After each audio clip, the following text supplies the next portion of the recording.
amiga, y ella pertenece a un grupo de catedráticos, porque aquí la academia piensa el país más allá de la coyuntura. Eh, Esto fue un empeño maravilloso del ex rector virtuoso, o el rector virtuoso lamentablemente fallecido, de nuestra alma mater, la UCAP, de pensar el país más allá de la coyuntura. Entonces se llamó a catedráticos, a conocedores de distintas áreas, para pensar ese país que debe venir. Y dentro de la política, Paola tuvo un capítulo importante en este proyecto que se conoce como Proyecto Vénesis. Y bueno, hablemos de esto, de Vénesis. Primero, la importancia de pensar ese país más allá de la coyuntura, Paola. Sí. Hola Marisabel, ¿cómo estás? Buenos días y buenos días a todos tus oyentes. Muchísimas gracias por la invitación. Sí, ciertamente Vénesis es un proyecto que impulsó el padre virtuoso. La verdad que los últimos meses de su vida, sin saber que eran los últimos meses, los dedicó a este proyecto. Y cuando él me invitó a ser parte de él, me dijo, mira Paola, yo quiero que nosotros nos pensemos al país más allá de los problemas de hoy. Que pensemos ese país grande que podemos construir a pesar de las dificultades, esos temas que unan a todos los venezolanos con independencia de sus tendencias políticas y que nos pongan a soñar en aquello que podemos ser. A mí en concreto, como tú dijiste, me llamó a pensar toda la parte de la reconstrucción del Estado y de los acuerdos políticos que se pudieran hacer. Y bueno, yo no puedo más que estar agradecida y encomendarme a él porque sé que está en el cielo y que nos acompaña desde allá. Padre virtuoso, además, lo llamó a ustedes, llamó a Luis Pedro España, que es como el gran coordinador de todo esto, y a mi queridísimo Nelson Eduardo Bocaranda, que llevó toda la parte de comunicación. Bueno, él es el culpable. Él te llamó a ti. Él fue el que me propuso. Bueno, Nelson Eduardo también a mí me involucró de alguna manera en Vénesis para toda la parte de realización de podcast. Hay una página web, amigos, que ya pueden consultar allí todos estos proyectos. Sí, los podcasts son maravillosos. Hay podcasts del profesor Carvalho, podcast de Guillermo Tela Veledo, podcast de, por supuesto, Luis Pedro España, hay un podcast con el rector virtuoso, es una cosa muy bonita. Legado. Es hermosísimo, porque además creo que fue el último gran legado, el último gran discurso, la gran conversa del padre virtuoso en relación a ese país que queremos, porque bueno, como tú dices, el padre virtuoso siempre pensó ese país que todos queremos. Ahora, todo esto pasa por acuerdos y negociación, ¿no? Ese país que en lo político pues debería darse a futuro. Sí. Y ese es un tema que es complejo, ¿no? Que digamos que es difícil abordarlo en poco tiempo, pero lo primero, una clave fundamental para el tema de los acuerdos es que para que haya acuerdos tiene que haber personas que representen a otras personas y que en ese sentido puedan crear y firmar los acuerdos. Es decir, si Paola hoy yo firmo un acuerdo, bueno, yo no represento a nadie ni formal ni informalmente. Yo soy una persona, bueno, una venezolana como, de hecho a esta hora estaría llevando a mis niñitos al colegio, no estaría acá, ¿no? Hoy le tocó a Gustavo. Hoy le tocó a mi esposa exactamente, heroicamente hacer transporte, ¿no? Pero digamos, eso es lo primero, cuando nosotros vemos Punto Fijo, ¿no? O los pactos del 58, que es la referencia histórica más cercana que tenemos, vemos que eso fue posible porque había instituciones partidistas, instituciones gremiales, instituciones de la sociedad civil agrupadas en personas y que eran representativas que pudieron crear acuerdos y firmarlos. En el caso de la Venezuela de hoy, después de 23 años de una condición hostil, de un contexto degradado en sus instituciones democráticas, ese es el principal desafío, reconstruir lo que es la columna vertebral de la sociedad y que existan instituciones representativas que puedan crear y suscribir acuerdos. Ahora, Paola, ¿hasta qué punto, bueno, tú que has estudiado distintos modelos en distintas partes del mundo, esta falta de representatividad de distintos sectores o esta desarticulación no es un fenómeno global? Tiene, en el caso venezolano, yo me atrevería a decir que tiene dos dimensiones, ¿no? Hay una dimensión que es global y ciertamente en el siglo XXI las características de la sociedad han cambiado y por lo tanto en un sentido está más atomizada porque hay más identidades particulares, ¿no? Y en el caso venezolano, esa realidad global se suma a unas realidades concretas venezolanas que todos conocemos y que son muy difíciles. Después de 23 años, como te dije, de un sistema que ha ido erosionando nuestro sistema democrático, nuestras libertades, nuestros derechos humanos, hay en el humor social del venezolano unos obstáculos que nos impiden conectar. Por ejemplo, en Venezuela hay miedo y eso es algo que no podemos dejar de mencionar, ¿no? Las personas después de tantos años, bueno, donde ha habido persecución, donde ha habido cárcel, donde ha habido exilio. Pero fíjate que lo particular que me estás diciendo, porque de alguna manera hay que, por supuesto, hacer radiografía del presente para pensar ese futuro. Un futuro en el cual, pues bueno, hay una diatriba tremenda desde hace mucho tiempo en nuestro país. política antipolítica.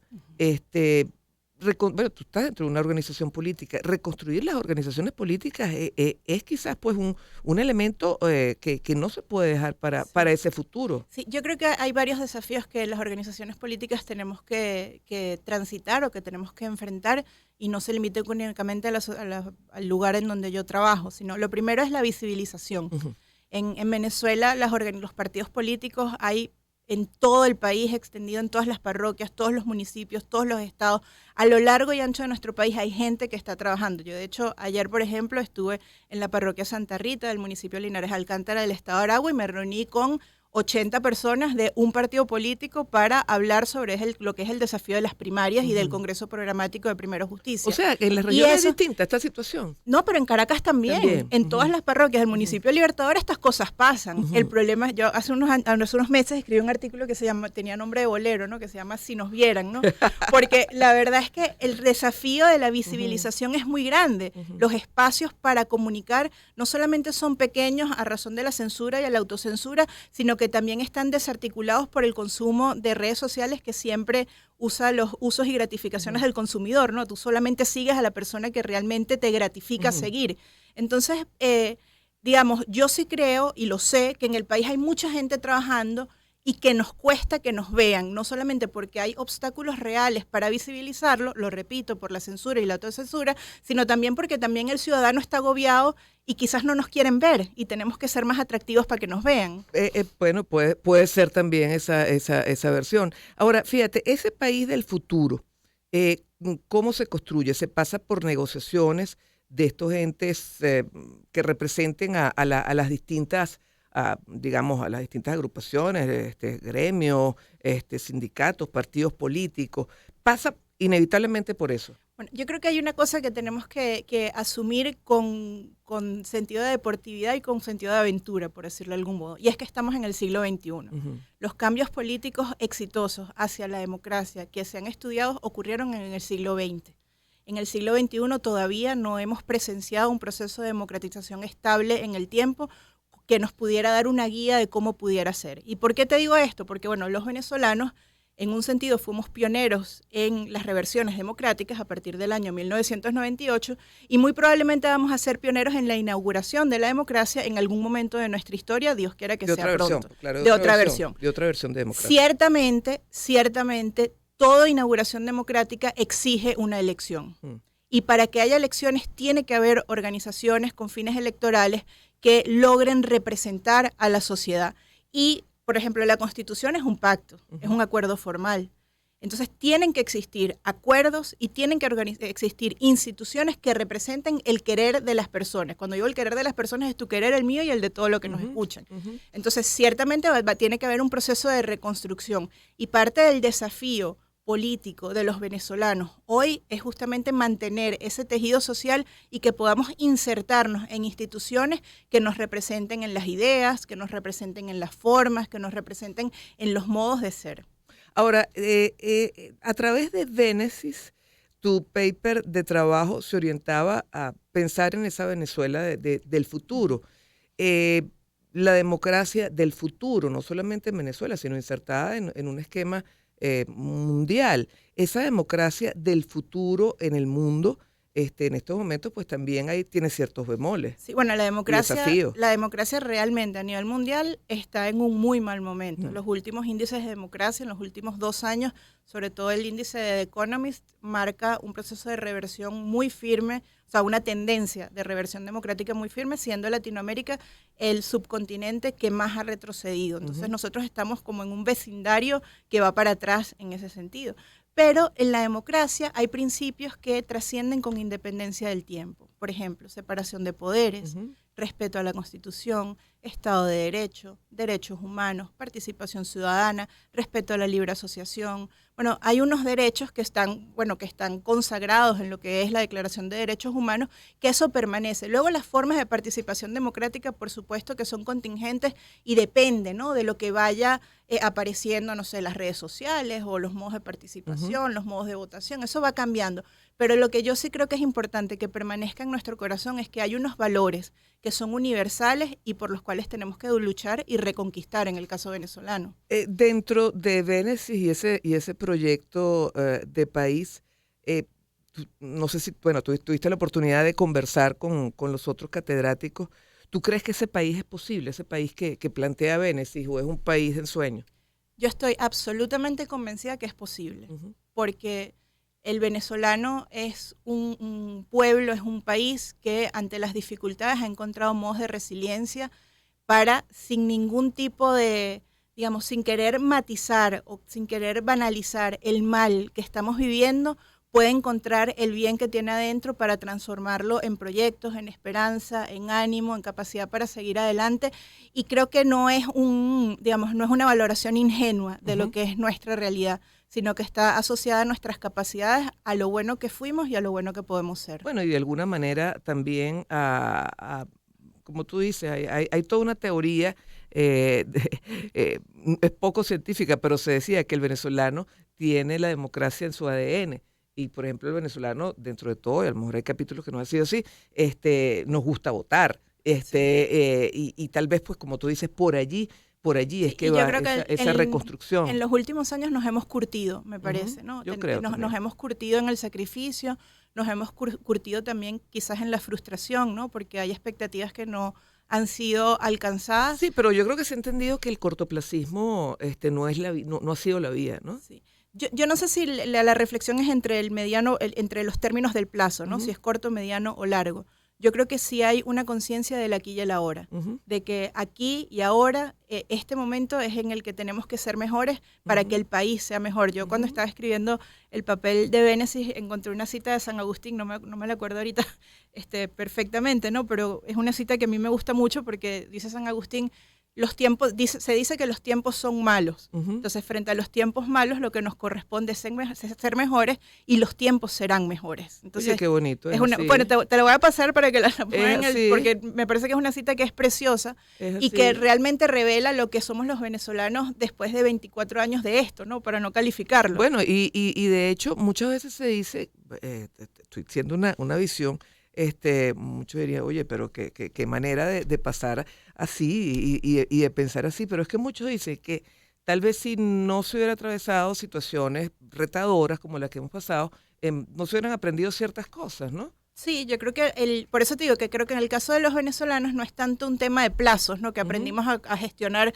el corto plazo, el mediano plazo, el largo plazo, sino que aprendimos a valorar la capacidad de la hora, que ahora es donde tenemos este proyecto. En este proyecto es donde tenemos que ser mejores porque sabemos que podemos impactar y no sabemos cuál es el alcance de ese impacto, claro, ¿no? Quizás es corto, quizás es largo, pero sí sabemos que está sacando lo mejor de nosotros y por eso lo tenemos que hacer. Y en el caso de Bénesis, bueno, siendo una iniciativa de la Universidad Católica, que por supuesto es una universidad que tiene sentido de trascendencia, es especialmente bonito porque sabemos que todo lo que hacemos no se agota en el ahora, sino que, bueno, solo Dios sabe hasta dónde llegan sus efectos. Y además, no es un proyecto, en algún momento Luis Pedro España nos decía, no es un programa de gobierno, esto va mucho más allá, esto debería ser consultado por partidos políticos, dirigentes empresariales, y cuando tú ves, bueno, por ejemplo, Fede Cámaras tiene también un proyecto país.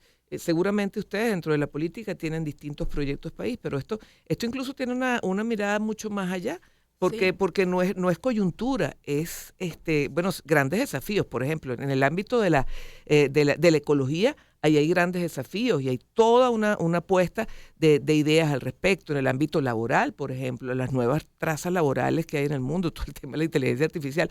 O sea, es mirar los grandes temas que hay en el mundo y que uno aquí por árboles no ves el panorama. Pues. Sí, y esos dos grandes temas, cuando hablábamos con Luis Pedro, la concepción del proyecto, tiene como dos anclas, ¿no? Desde este proyecto. Primero, no perder de vista cuál es la realidad venezolana, ¿no? Porque es verdad que nosotros tenemos que ver el bosque, pero también tenemos que ver la calidad de los árboles. Es decir, no podemos dejar que estos grandes temas globales se instrumentalicen para dejar de ver lo esencial, que lo esencial es que, bueno... Claro, porque esta es la materia prima con la que vamos a trabajar. Que lo esencial es que en Venezuela, lo primero es que en Ujú. Venezuela haya democracia y que se respeten los derechos Ujú. humanos. Eso es absolutamente transversal a todos los desafíos y fundamental. Y lo otro es criollizarlo, ¿no? Ujú. De no importar problemas de esto, porque bueno, los grandes temas globales, al ser desafíos, también tienen ciertos conflictos, ¿no? Ujú. Entonces, procesar esos temas de modo que no importemos no solamente lo bueno, sino también los problemas, porque ya problemas tenemos muchos como para Así importarlos. para traer a otro. Bueno, Paola, muchísimas gracias de verdad por haber estado aquí con nosotros hablando de Vénesis, este proyecto de la Universidad Católica que piensa ese país que todos queremos a futuro, además de manera transversal, porque el país que piensa Paola seguramente tiene cosas pues que pienso yo, que piensa Ricardo, que piensa usted allá donde nos esté escuchando. Ese es el país de buenos deseos, pero también de realidades, como dice Paola. A Bautista Alemán, periodista, vicepresidenta nacional de formación y programa de Primera Justicia y una de las realizadoras de este proyecto Vénesis.